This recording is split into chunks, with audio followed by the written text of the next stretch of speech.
오늘은 누가복음 11장을 통해서 나를 사랑하는 주님이라는 말씀을 보도록 하겠습니다. 여러분, 사랑하는 감정을 갖게 되면 사랑하는 대상에 대해서 관심을 갖게 됩니다. 그 관심은 단지 좋아하는 마음보다는 훨씬 깊고 또 그를 향한 헌신과 또 도움과 배려의 모든 마음들이 생각나죠. 그래서 사랑은 상대방을 지지하게 되고 또 사랑하는 마음은 상대방을 먼저 생각하고 배려하고 좋은 것을 주고자 하는 마음입니다. 성경은 하나님께서 우리를 사랑하신다 이렇게 말씀하시고 가르쳐 주십니다. 하나님께서 우리를 사랑하시기에 어제도 은혜를 베푸시고 오늘도 또 사랑으로 인도하시고 내일도 우리와 함께 동행하시는 하나님이십니다. 구약성경을 보면 구약성경 맨 마지막 책이 말라기서라는 책인데요. 이 말라기서는 말라기 선지자가 하나님의 말씀을 받아서 전한 내용을 기록했습니다. 그리고 말라기서 다음으로 이제 신약의 마태복음이 시작되는데요. 이 말라기 선지자가 활동한 때는 이스라엘이 북이스라엘, 남유다 모두 멸망한 이후였어요. 나라가 멸망을 해버린 겁니다. 없어져 버린 거죠. 그리고 없어진 나라 바사 제국 때 하나님 약속대로 잠시 그들의 땅으로 돌아와서 성전을 지었지만 다시 독립하지 못하고 영원히 암흑으로 떨어집니다. 그래서 말라기에서 마태복음이 시작되는 로마 제국까지의 400년 동안은 하나님의 어떤 말씀도 어떤 선지자도 보내주시지 않은 바로 그런 상황이 벌어지는 거예요. 말라기서에 보면 이럽니다. 이스라엘 백성들이 하나님이 우리를 사랑하셨다고요? 어떻게 해요? 하나님이 우리를 사랑하신 증거가 무엇입니까? 라고 이야기하는 구절이 말라기서 1장에서부터 시작돼요. 그런데 그 말라기서에 하나님이 우리를 사랑하신 하나님이 이런 말씀을 합니다. 너희가 11조 같은 온전한 예물을 하나님의 집에 들여서 그것으로 나를 시험하여 보라. 내가 하늘문을 열고 너에게 복을 쌓을 곳이 없도록 부어주지 아니하는지 부어주는지 한번 확인해 보라. 이렇게 말씀하시는 게 말라기서 3장에 나와요. 왜 하나님은 우리를 사랑하시는데 이스라엘 백성들에게 나의 사랑을 확인해 보라, 시험해 보라라고 얘기하실까? 하나님이 돈이 없어져서 우리들에게 예물을 받고자 하실까? 그렇지 않습니다. 그 이유에 대해서 말라기서에 이렇게 하나님이 이야기합니다. 하나님이 사랑하시는 하나님이 모든 것을 주고자 하고 좋은 길로 인도하셨던 그들을 건져내고자 간절한 그 하나님의 마음을 사람들이 배신하고 무시하였기 때문에 아픈 마음으로 하나님이 말라기 선지자에게 제발 돌아오라. 나의 사랑을 이렇게 헌시짝처럼 버리지 아니하고 내 사랑의 자리로 오라. 그러면서 하나님 뭐라고 얘기하냐면요. 종도 주인을 공경하는데 내가 아버지일진데 너희는 나에게 공경함이 없도다. 어떻게 너희가 저는 것, 병든 것, 훔친 것을 성전에 가져오면서 왜 하나님은 이렇게 제사와 예물을 가지고 제사를 드리라고 이렇게 번거로운 일을 우리에게 시킨다는 거야 라고 코숨을 치니 그런 마음과 그런 태도로 너희의 지도자인 총독에게 예물을 갖다 바치면 그 총독이 기뻐하며 받아들이겠느냐? 이 같은 예물을 내가 너희 손에서 받아야 되겠느냐? 차라리 성전의 문을 닫는 것이 오히려 낫겠다. 말라기서에 나온 충격적인 하나님의 말씀이에요. 이 하나님 말씀이에요. 그러니까 어떻게 보면 말라기서는 마지막 이스라엘 백성들에게 돌아오라고 내 사랑을 온전히 받으라고 호소하는 말과 같습니다. 그런데 결국 그들이 듣지 않고 하나님 언제 우리를 사랑했는데요? 라고 반문하면서 하나님이 말씀하신 자리로 돌아오지 않기에 더 이상 하나님이 말씀을 안 하시는 거예요. 선지자를 안 보내시는 거예요. 여러분도 그렇잖아요. 정말로 사랑의 말을 하는데 귀담아 듣지 않아요. 그리고 그 말을 코웃음 쳐요. 그럼 여러분들이 하다가 어느 순간 말을 안 하게 됩니다. 그래서요, 말라기서를 마지막으로 400년 동안 이스라엘은 헬라 제국에게 유린당하고 고통당하고 말할 수 없는 핍박을 당합니다. 로마 제국에 핍박당한 이상으로 고통을 당합니다.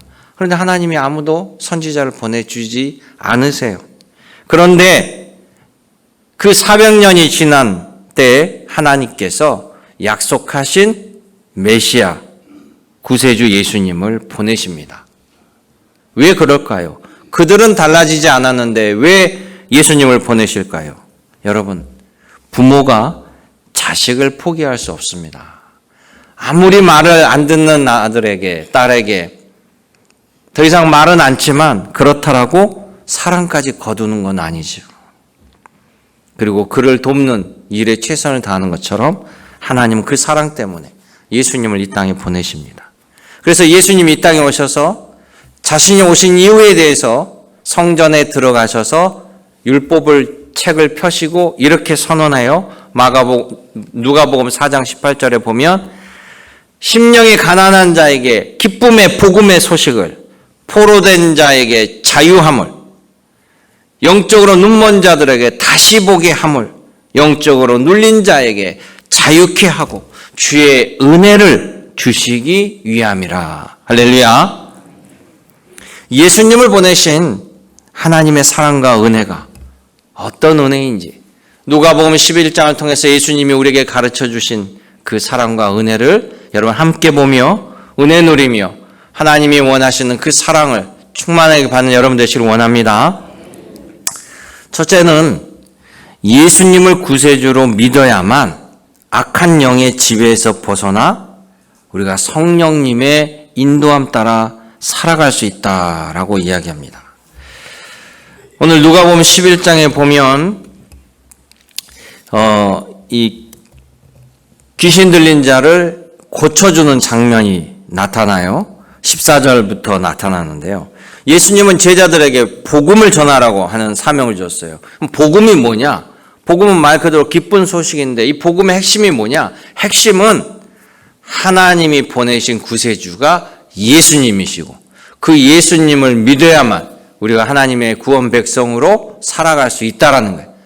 예수님만 우리를 건질 수 있는 유일한 구세주다. 그래서 내가 곧 길이요 진리요 생명이니 나로 맘지 않고서는 하나님 아버지께로 갈 자가 없느니라라고 분명하게 답을 제시해 주셨습니다. 자, 예수님은요 이 땅에서 제자들에게 능력과 권위를 주셔서 세 가지를 하라고 합니다. 복음을 전하고 육신의 질병을 고쳐주고 악한 영에 억눌려 있는 자들에게 해방을 시켜줘라. 축기 사역이죠. 여러분, 악한 영은요 이 세상에 공중 잡는 권세자라고 합니다. 그래서 그들은 죄에 물든 우리를 지배하는 거예요. 우리는 아담의 후손입니다. 그래서 죄의 종이라고 하죠. 우리 안에는 각종 죄악의 모습이 죄악의 행동된 모습들이 유전되어 있습니다. 아담의 후손이기 때문에 죄의 유전이 되어 있어요. 그래서 우리가 마음을 잡지 아니하면 누구든지 순식간에 악으로 돌변할 수 있습니다. 세상에 착해 보인 사람도요, 순간적으로 악마적 본성이 튀어나오는 거예요. 그래서 우리는 뉴스를 보면서 악행을 저질러서 붙잡힌 사람들, 주변에서 뭐라 합니까? 야, 저 사람 얼마나 착했는데, 얼마나 성실했는데요. 저럴 수가 없었습니다. 한신대학교가 있는 근처에는 화성 연쇄 살인범이 출몰했습니다. 그래서 한신대 기숙사에 다니는 신학생들, 학생들은요, 밤에 나가지도 못하고 벌벌벌 떨면서 학교를 다녔어요. 화성 연쇄살인범 아시죠? 잡지 못했습니다. 그런데 잡혔어요, 드디어. 알고 봤더니 그 동네에 살고 있는 지극히 소심하고 착했던 사람들이 착한 사람으로 기억하고 그렇게 크게 문제를 일으키지 않은 사람이었던 것이 밝혀졌어요. 그런데 그는 연쇄살인범이었습니다. 비만 내리면, 비 오는 날 빨간 옷을 입고 가는 여인은 붙잡아서 잔인하게 살해하는 살인마의 모습이 나왔다라는 거예요. 우리 스스로 악한 영의 지배를 벗어날 수 없어요. 그러니까 예수님께서 주기도문 할 때 뭐라고 얘기하십니까? 오늘도 유혹에 넘어가지 않도록, 시험에 빠지지 않도록. 우리가 다 스스로 이겨낼 수 있으면, 하나님을 의지하지 않고 이겨낼 수 있으면 그렇게 기도하라라고 말씀하시지 않겠죠? 악한 영의 강력한 역사를 거절하고 부인하기 어렵기 때문에 하나님을 의지해야 됩니다. 그래서 여기 오늘 말씀에 보면 그러잖아요. 귀신이 예수의 이름으로 나갔어요. 그런데 집이 비어 있어. 예수님의 은혜로 채워야 됩니다. 성령의 은혜로 채워지지 아니하면 나갔던 귀신이, 악한 영이 떼거지로 다시 들어와서 차지한다라고 했어요. 그런 것처럼 우리는 예수 그리스도를 믿어야 됩니다. 예수님을 믿고 성령님이 내 안에 역사하고 나를 지배해야 돼요. 그렇지 않으면 우리는 계속 죄의 노예로 살아가는 거예요. 하나님을 알았던 이 바리새인들, 하나님을 보내신 예수님을 알지 못하고 배척했습니다. 그러니까 뭐라고 예수님이 얘기하시냐면요. 요한복음 8장 44절에 이런 얘기예요. 너희는 너희 아비 마귀에서 났으니 너희 아비의 욕심대로 너희가 행하고자 하느니라. 그는 처음부터 살인자요 진리가 그 속에 없으므로 진리에 서지 못하고 거짓을 말할 때마다 제 것으로 말하나니 이는 그가 거짓말쟁이요 거짓의 아비가 되었음이라. 이게 우리의 본성의 모습이에요. 너무나 쉽게 악한 말과 거짓을 말할 수 있다라는 거. 여러분 생각해 보세요. 우리 너무나 쉽게 단순하게 거짓말을 합니다. 그렇지 않아요? 여러분 가운데 밤에 몰래 남편들이 나와서 너무 배가 고파서 라면을 혼자 싹 끓여 먹고 싹 정리를 하는 순간 아내가 탁 방에서 나오는 거야. 여보, 또 라면 먹었지? 아니, 안 먹었어. 뭔 소리야? 자기가 스스로 놀래요. 자기도 모르게 순간적으로 거짓말을 하면서 너무나 능청스럽게 아니라고 그러면서 그러죠. 아니 이걸 굳이 거짓말할 필요가 있나? 진실을 얘기한다고 뭐 쫓겨납니까? 이런 사소한 일들을 그러면서 우리는 스스로 위안하죠. 착한 거짓말, 하얀 거짓말. 그러면 뭐 빨간 거짓말, 검은 거짓말은 우열이 있나요? 거짓말은 거짓말이고요. 진실은 진실이잖아요.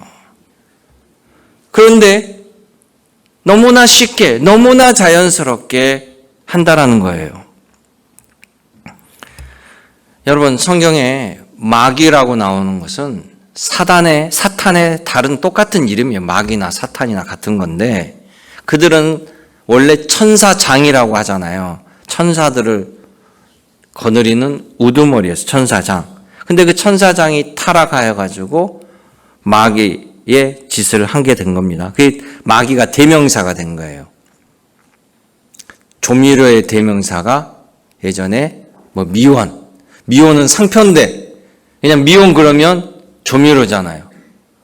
그래서 미풍이 나왔다가 미원을 넘지 못하고 포기했습니다. 그런 것처럼 세상 권세를 쥐고 있다고 해요. 세상 권세를 쥐는 이 마귀는 죄의 후손인 사람들의 그 악한 마음을 잘 다스리면서 자기를 위해서 핵심적으로 일할 일꾼을 찾고 있어요. 사단의 졸개를 통해서 그의 졸개를 삼는 거죠. 사단의 졸개는 귀신이고 그 귀신을 통해서 사단의 핵심 일꾼들을 찾고 있어요. 그게 베드로전서에 얘기합니다. 근신하고 깨어라. 너희 대적 마귀가 우는 사자같이 두루 다니며 삼킬 자를 찾나니. 다 모두가 쫄개인데, 사람들은 모두가 사단의 쫄개인데 그 중에 핵심 일꾼들을 더 찾고 다니는 거죠. 또 말합니다. 에베소서 6장 12절에 우리의 싸움은 혈과 육을 상대하는 것이 아니요 세상 주관자들과 하늘에 있는 악한 영들을 상대함이라. 할렐루야. 그래서 우리는 하나님의 능력이 필요한 거예요. 그래서 예수 그리스도의 이름으로 물리칠 수 있는 거지 내가 대항할 수 있는 게 아닙니다. 악령을 이길 수 있는 것은 뭡니까? 악한 영을 이길 수 있는 것은 성령님이 나와 함께 하시면 돼요. 성령님의 지배를 받으면 됩니다. 그러면 성령님은 어떻게 받습니까? 베드로가 가르쳐 줬잖아요. 너희가 각각 회개하고 예수 그리스도의 이름으로 예수님을 구주로 믿고 세례를 받고 죄사함을 받으라. 그리하면 성령을 선물로 주시리니. 할렐루야. 여러분 모두 다 예수 그리스도를 구주로 고백하고 여러분을 성령께서 지배한 줄로 믿습니다. 여러분은 얼마든지 악한 생각들과 악한 행동들을 물리칠 수 있는 능력을 가졌다라는 거예요. 얼마나 성령의 역할이 우리에게 중요하냐면 예수님께서 잘 보세요. 십자가에서 죽으시고 승리로 돌아오셨습니다. 승리로 돌아오시고 예수님께서 승천하시면서 제자들에게 명령하잖아요. 지금 당장 나가서 복음을 전하라? 그러지 않았습니다. 뭐 하라고 그랬어요? 성령 받기를 위해서 기도하라. 그리고 성령이 너에게 임하면 땅끝까지 이르러 복음을 전하고 내 제자를 삼고 주의 일을 하게 되리라. 할렐루야. 예수님이 제자들을 바로 보낸 거 아닙니다. 성령을 받은 후에 하라고 했습니다. 그래서 예수님이 승천한 이후에 예수 그리스도를 믿는 자들을 대대적으로 탄압하고 죽이려 하는 바로 그 시기에 예루살렘 성 안에서 마가의 다락방에서 그들은 모여서 뜨겁게 기도했습니다. 10일 만에 성령이 임했어요. 하늘의 혀처럼 불처럼 성령이 임하니까 말주변 없던 어부였던 베드로가 일어나 복음을 전하여 그 복음을 듣고 6월절에 성전에 왔던 사람들, 주변에 있던 사람들이 말씀을 듣고 3,000명, 4,000명이 회개하는 역사가 일어납니다. 예수 그리스도의 제자들이 사마리아 성으로 들어가고 사방으로 흩어져서 복음을 전하면서 수많은 사람들이 예수 그리스도의 복음을 영접하게 되었다는 사실. 할렐루야. 오늘도 여러분 사단의 유혹을 물리치길 원합니다. 여러분 성령의 인도함을 받고 보호함을 받지 성령을 근심하게 하는 여러분 되지 않기를 원합니다. 오늘도 하나님의 은혜의 자녀로 여러분 백그라운드에 하나님이 함께하는 의의 자녀로 복 있는 자녀로 살아가기를 주님의 이름으로 축원합니다.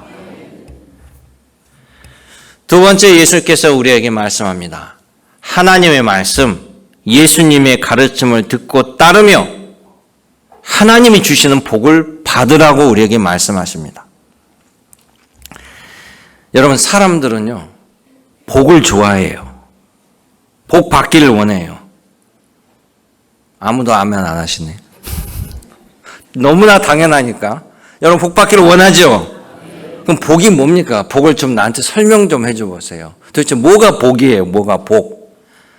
그거는 말로 표현할 수 없어요. 그냥 모든 좋은 것은 다 복이에요.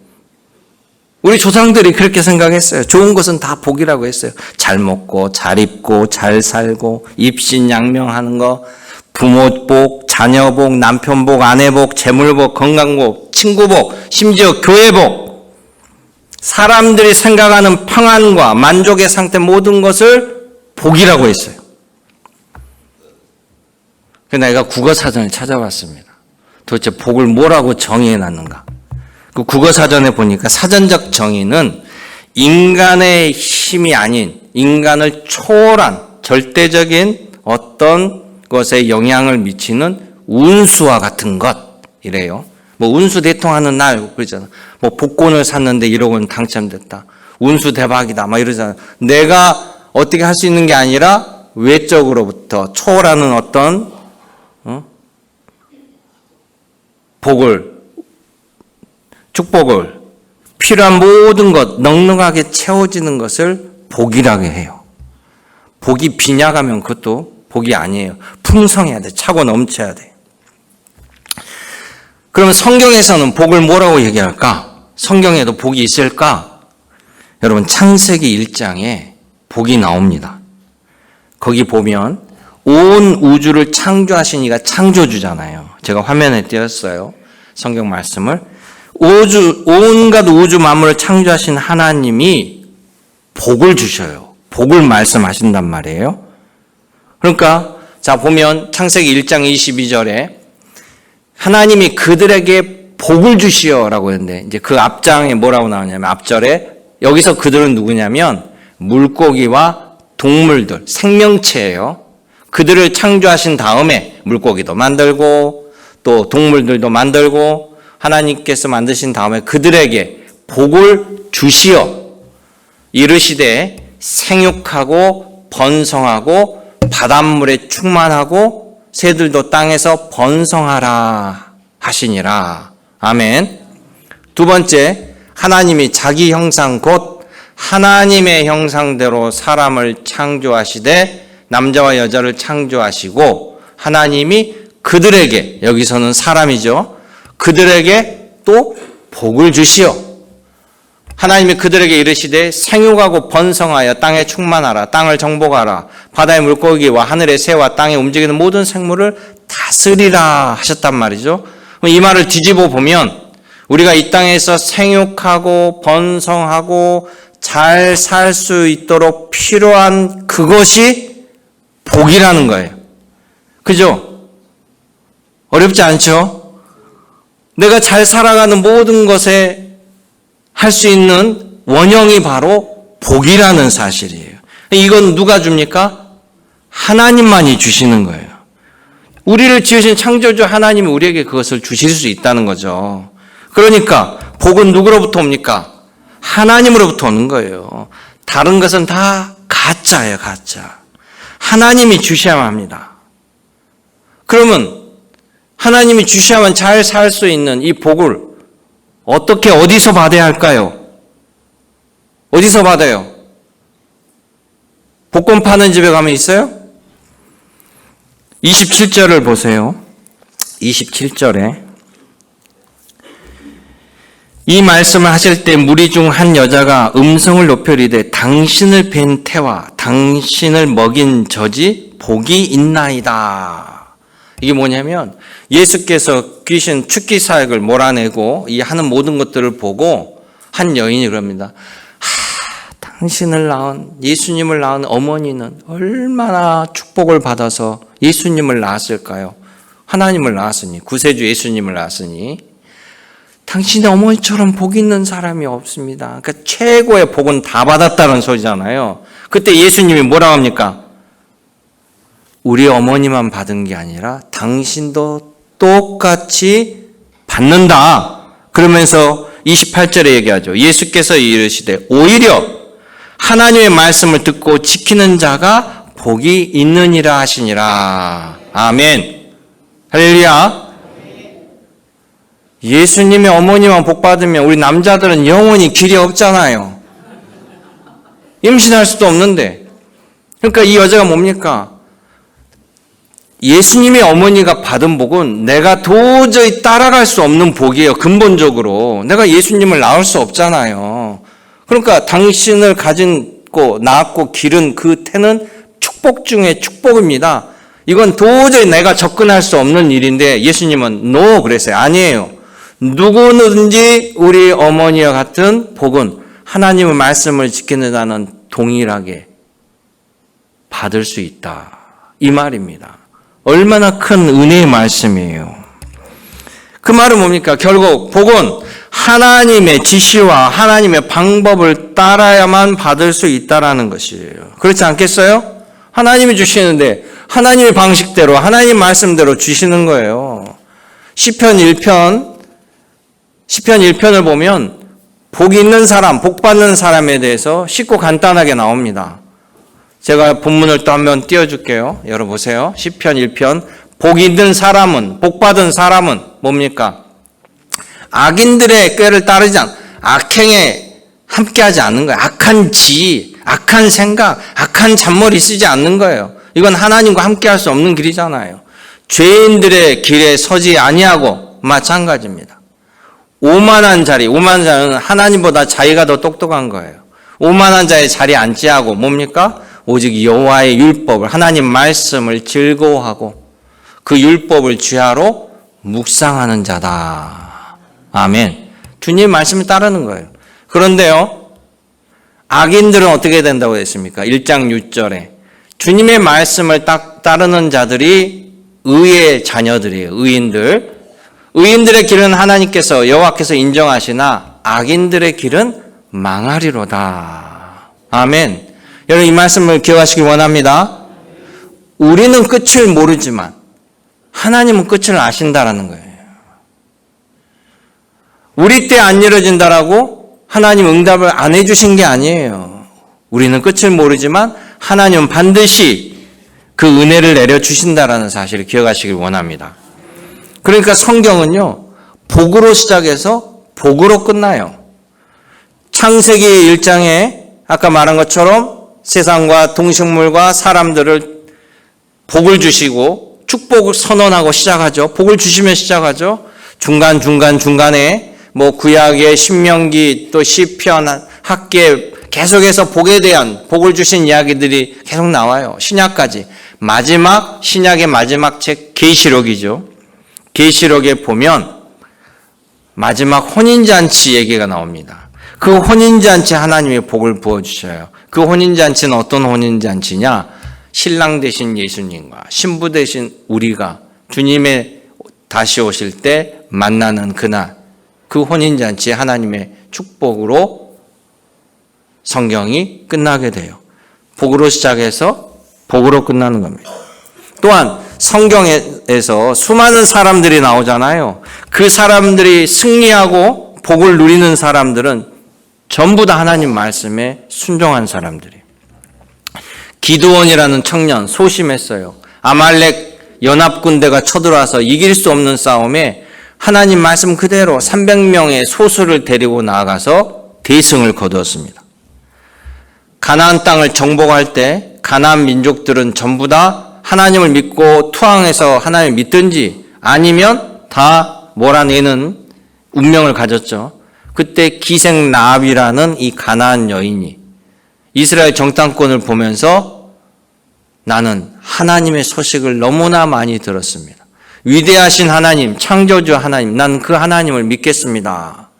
그래서 기생 라합은요, 여리고성이 함락될 때 가나안 사람들이 다 멸망할 때 예수님의 족보에 오르는 여인이 되었다는 사실이에요. 여러분 또 베드로, 자기가 물고기 잡다가 계속 헛땅을 칩니다. 전문 어부예요. 갈릴리 바다를 누구보다 잘 압니다. 계속 헛땅쳐요. 오늘은 안 되는 날이네. 내가 오늘은 물고기 꽁무니만 쫓아다니다가 끝나는 날이네. 그리고 포기하고 그물을 씻었는데 예수님께서 와서 다시 깊은 데로 가서 고기를 잡으라. 내가 헛땅친 자리인데도 불구하고 베드로가 뭐라고 했습니까? 자기의 생각, 자기의 경험 모든 것을 내려놓고 주님 말씀 따라, 내가 헛땅쳤지만은 주님 말씀 따라 가서 다시 그물을 던지겠습니다 라고 했을 때 가득가득 고기를 잡는 역사가 일어났던 거예요. 결과가 일어났습니다. 여러분 당연히 복은 복 주신 분에게 받아야 되죠.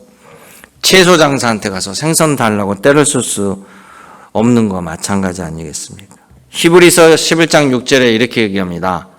믿음이 없이는 하나님을 기쁘게 할 수 없으니 하나님께 나아가는 자는, 하나님께 경배하는 자는, 하나님께 기도하는 자는 반드시 하나님이 계신 것과 그가 하나님을 찾는 자들에게 상 주시는 이심을, 복 주시는 이심을 믿어야 할지니라. 아멘. 할렐루야. 그 은혜를 누리는 여러분 되시길 원합니다. 마지막 세 번째는요, 믿는 자는 예수님에게 천국 열쇠를 받았으니 반드시 천국으로 들어오라는 주님의 명령이에요. 자, 예수님은 바리새인들은 예수님을 배척을 했어요. 구세주가 아니라고 믿지 못했습니다. 그런데 예수님을 믿은 유대인들이 있을 거 아니에요. 거기에 이렇게 얘기합니다. 요한복음 8장 32절 말씀 제가 읽어드릴게요. 예수님의 가르침을 듣고 예수님을 하나님의 아들 메시아 구세주로 믿는 유대인들을 향하여 너희가 진리를 알게 되었으니 진리가 너희를 자유롭게 하리라. 아멘. 바리새인들, 예수님을 알지 못하는 사람들은 진리를 보고도 진리인지 못 알아본 거예요. 그러니까 메시아가 아니라고, 예수님이 귀신을 쫓아내니까 귀신의 종이라고까지 맹비난했습니다. 그런데 예수님을 믿는 사람들은 진리를 알게 된 거죠.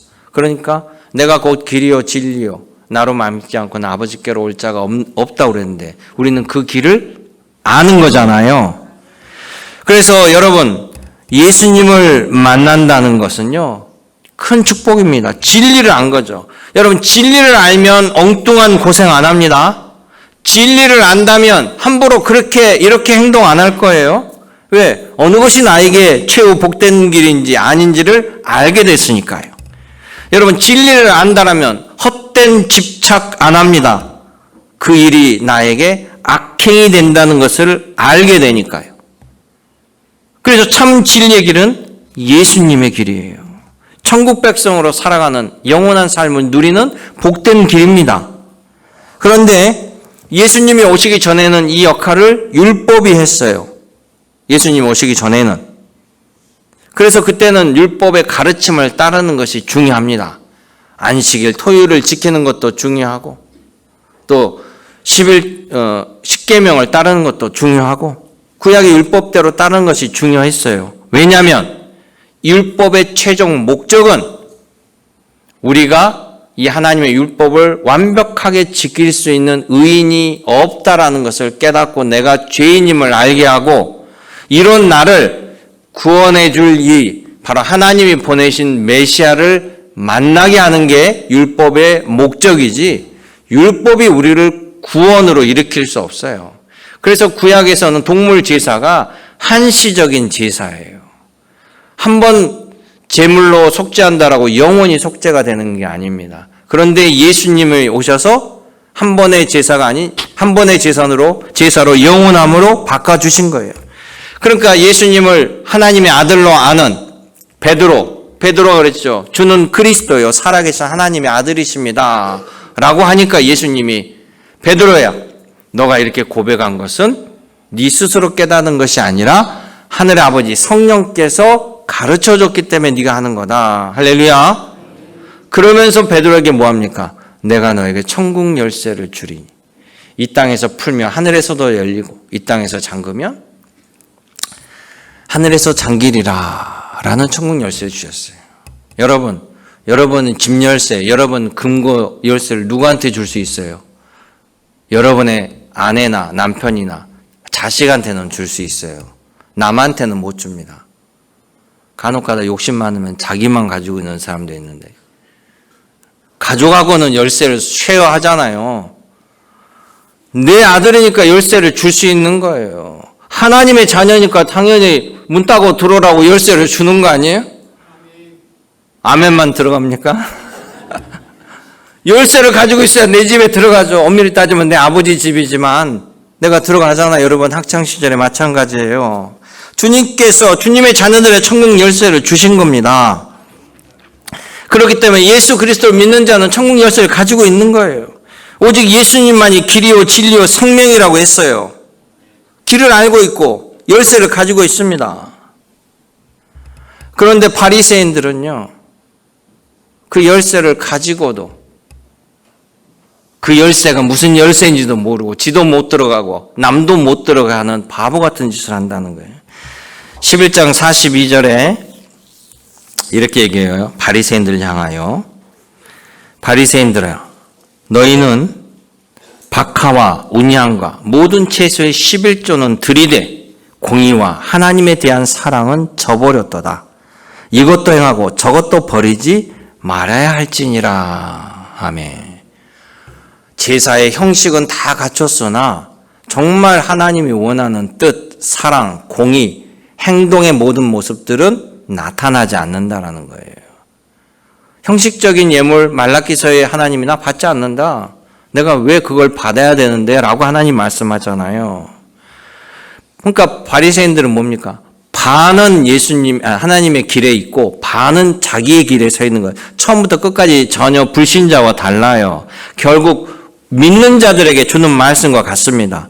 우리도 예수님을 믿는다고 하지만 예수님의 뜻과 정신을 따르지 아니하고 내 생각대로 취사 선택해서 따른다면 바리새인과 별반 다르지 않아요. 그래서 예수님이 바리새인들 그렇게 혹독하게 꾸짖는 이유가 그겁니다. 52절 말씀 보세요. 52절. 화 있을진저 너희 율법 교사여 너희가 지식의 열쇠를 가져가서 너희도 들어가지 않고 또 들어가고자 하는 자도 막았느니라 하시니라. 아멘. 바리새인들이 무슨 열쇠? 지식의 열쇠. 예수님을 아는 열쇠를 가지고 있다는 거예요.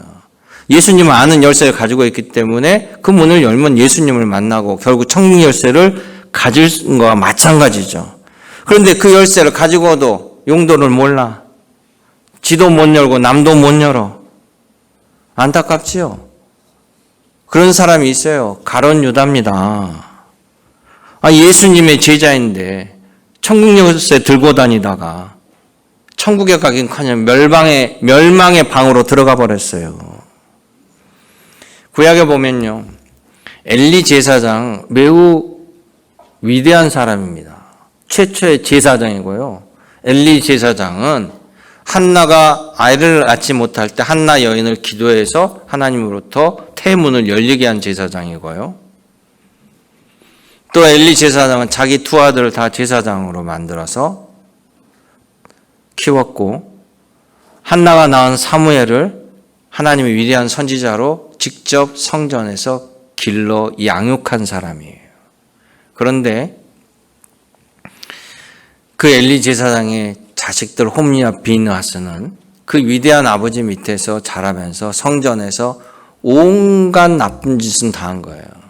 그냥 아버지 제사장의 권력에 취해서 그랬는지 성전 예물을 다 함부로 자기가 착복하고 하여간 나쁜 짓은 다 하는 거예요. 결국 어떻게 됐습니까? 하나님의 법궤를 가지고 전쟁터에 나가서 최초로 법궤를 빼앗겨 버린 게 바로 홈리와 비느하스고 그들은 전쟁에서 전사하고 이스라엘은 법궤를 빼앗겨 버리고 전쟁에 져서 하나님을 조롱당하게 만들고 이 소식을 듣고 엘리 제사장은 충격에 난간에서 떨어져서 목이 부러져 사망합니다. 축복의 자리에서 은혜의 자리에서 죄악의 길로 가버린 거예요. 그런데 빌립보 감옥에 간수장이 있어요.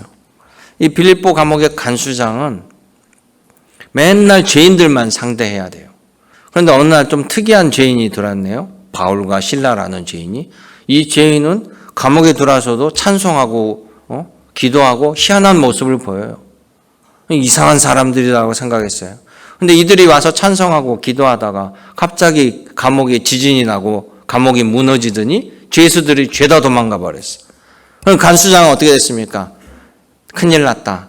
나는 이 책임을 져야 하니 나는 결국은 죽겠구나. 교수형을 당하고 죽느니 차라리 내 스스로 자결을 하자라고 감옥에서 자결하려는 순간 바울과 실라가 안 도망가고 거기 있는 거예요. 바울과 실라를 통해서 복음을 듣게 됩니다.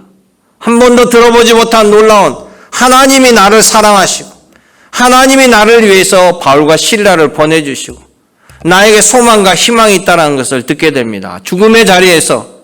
그래서 감격받고 바울과 실라를 자기 집에 데려가서 자기 온 식구들을 다 세례받고 예수 그리스도의 제자가 되게 하고 천국 백성이 되는 은혜를 입었습니다. 사랑하는 성도 여러분, 여러분은 왜 예수님을 믿습니까? 여러분이 영혼도 잘 되고 여러분 육신도 잘 되고 강건해서 하나님이 주신 모든 분복을 누리고자 하는 것이지 결코 파멸의 죄악의 나락으로 가고자 믿는 것이 아닐 줄로 믿습니다. 여러분 하나님 믿고 예수님 믿고 잘 돼야 되지 않겠어요? 그러니까 여러분 오늘부터 새로운 각오로 저는 여러분들이 아하 하는 신앙인이 됐으면 좋겠어요. 이게 무슨 말이냐면 설교 말씀을 듣고 하나님 말씀을 들을 때 아하 해야지. 이게 웬 말이야? 뭔 말이야? 라고 하는 신앙이 되면 안 된다는 거예요. 한번 따라해 보세요. 아하. 아멘. 이게 아하 할 때 말씀이 들어가는 겁니다. 깨달음이 오는 거잖아요. 그래서 사람이 변하게 돼요. 근데 이게 뭔 말이야? 이게 무슨 말이야? 마음이 굳은 마음은요, 주의 말씀이 들어오지 않고 튕겨져 나가버립니다. 튕겨져 나가버리면.